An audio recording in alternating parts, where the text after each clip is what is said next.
நம் அறிவுக்கும் சக்திக்கும் அப்பாற்பட்ட பல விஷயங்கள் இருக்கின்றன என்பதை உணர வைக்கும் சனி பகவான்.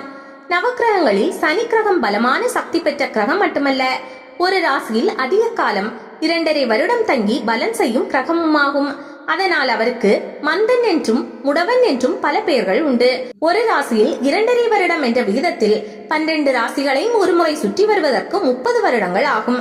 அந்த 30 ஆண்டுகளில் பொதுவாக மனித வாழ்க்கையிலும் நாட்டிலும் தொழில்துறை என எல்லாவற்றிலும் ஏதாவது ஒரு மாற்றம் ஏற்படுவது இயல்பு. அதனால்தான் 30 வருடங்களுக்கு மேல் சேர்ந்தாற்போல் யோகத்திலே திளைத்தவர்களும் இல்லை, கஷ்டத்திலே இழைத்தவர்களும் இல்லை என்பார்கள். சனீஸ்வரனை போல் கொடுப்பவரும் இல்லை, கெடுப்பவரும் இல்லை என்பதும் சோதிட பழமொழி.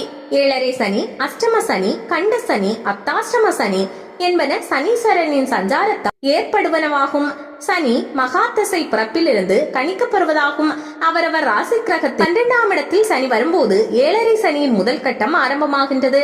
அங்கு 2.5 வருடம் சஞ்சரிக்கும் சனியை விரய சனி எனவும், அடுத்து ஜென்ம ராசியில் 2.5 வருடம் 2ஆம் கட்டமாக சஞ்சரிக்கும் சனியை ஜென்ம சனி என்றும் அழைப்பர். அதன் பின் ஜென்ம ராசிக்கு 2ஆம் இடத்தில் சனி சஞ்சரி 2.5 வருடம் 3ஆம் கட்ட சனியை பாத சனி என்றும், குடும்ப சனி, வாக்கு சனி எனவும் அழைப்பர். இப்படி 3 கட்டமாக வரும் சனியின் மொத்த காலம்தான் 7.5 சனியின் காலம் எனப்படும். ஒருவருடைய வாழ்நாளில் சிறு வயதில் வரும் முதல் சுற்றை மங்கு சனி என்றும், வாலிப மற்றும் மத்திம வயதின் போது வரும் 2ஆம் சுற்றை பொங்கு சனி என்றும், கொஞ்சம் வயதான காலத்தில் வரும் 3ஆம் சுற்றை மாரக சனி அல்லது மரண சனி என்றும் அழைப்பர். இவற்றை விட அவரவர் ராசியில் இருந்து 8வது ராசியில் சனீஸ்வரன் கோச்சாரமாக சஞ்சரிக்கும் 2.5 வருட காலம் அஷ்டமத்து சனி என்றும், 7ஆம் இடத்தில் சஞ்சரிக்கும் 2.5 வருட காலத்தை கண்ட சனி என்றும், 4ஆம் ராசியில் சனீஸ்வரன் சஞ்சரிக்கும் 2.5 வருட காலம் அர்த்தாஷ்டம சனி என்றும் அழைக்கப்படும். காலங்களும் சோதனை வேதனை மிக்கதாகவே அமையும். பிறந்ததிலிருந்து 30 வயதுக்குள் ஏற்படும் 7.5 சனியால் ஏற்படும் தாக்கம்: படிப்பில் கவனம் செலுத்தவில்லை, காதல், கவன சிதறல், உறவினர்கள் மரணம், வேலையில்லா திண்டாட்டம் என்பது போல பல விதத்தில் பாதிப்புகள் இருக்கும்.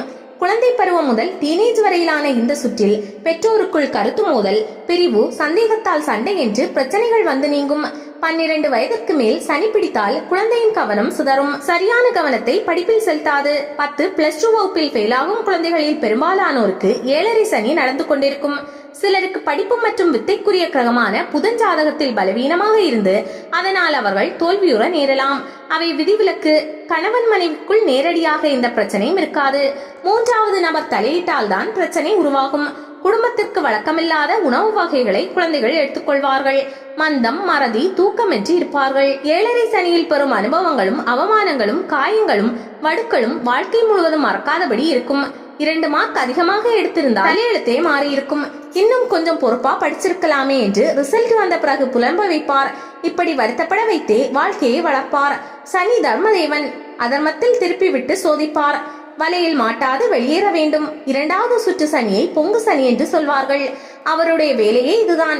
அடிப்படை தேவைகளை பூர்த்தி செய்வதுதான் இவர் வேலை. திருமணம், குழந்தை பாக்கியம், வீடு, மனை, வாகன வசதிகள் என எல்லாவற்றையும் 2வது சனியாக பொங்கு சனி கொடுப்பார். அதனால் தைரியமாக வாங்கலாம். 30 வயதுக்கு மேல் யாருக்கு 7.5 சனி நடந்தாலும் அதற்கு பொங்கு சனி என்று பெயர். பறித்தல், பாதுகாத்தல், பல மடங்காக பெருக்கித் தருதல், இதுதான் 2வது சுற்றின் கான்செப்ட். உங்களுக்குள் கிடந்த திறமைகளை பூவானம் போல பொங்க வைக்கும். செல்வத்தை அள்ளி கொடுக்கும். ஆனால் கொஞ்சம் கெடுக்கும். அதனால் கொடுத்து கெடுப்பவர், கெடுத்து கொடுக்கிறவர் என்ற பெயர் சனிக்கு உண்டு.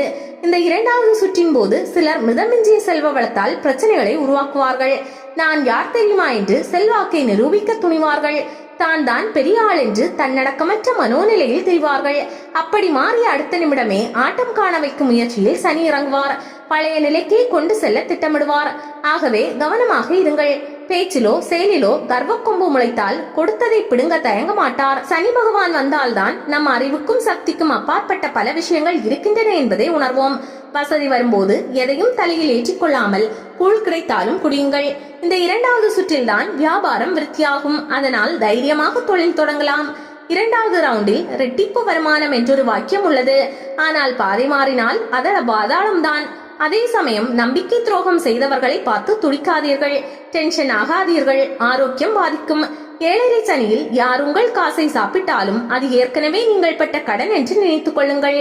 சனி திசை நடக்கும் போது கண்டிப்பாக திரு நள்ளாறு தலத்திலும் திருவாரூர் திருத்துறைப்பூண்டி பாதையில் உள்ள கொள்ளிக்காடு திருத்தலத்திலும் வீற்றிருக்கும் சனி பகவானை தரிசித்து வந்தால் பல பிரச்சனைகளுக்கு தீர்வு கிடைக்கும். சனிக்கிழமைகளில் ஆஞ்சநேயருக்கு நெய் தீபமேற்றி தொல்லைகளிலிருந்து விடுவிக்கும்படி மனமுருக வேண்டி வழிபடலாம்.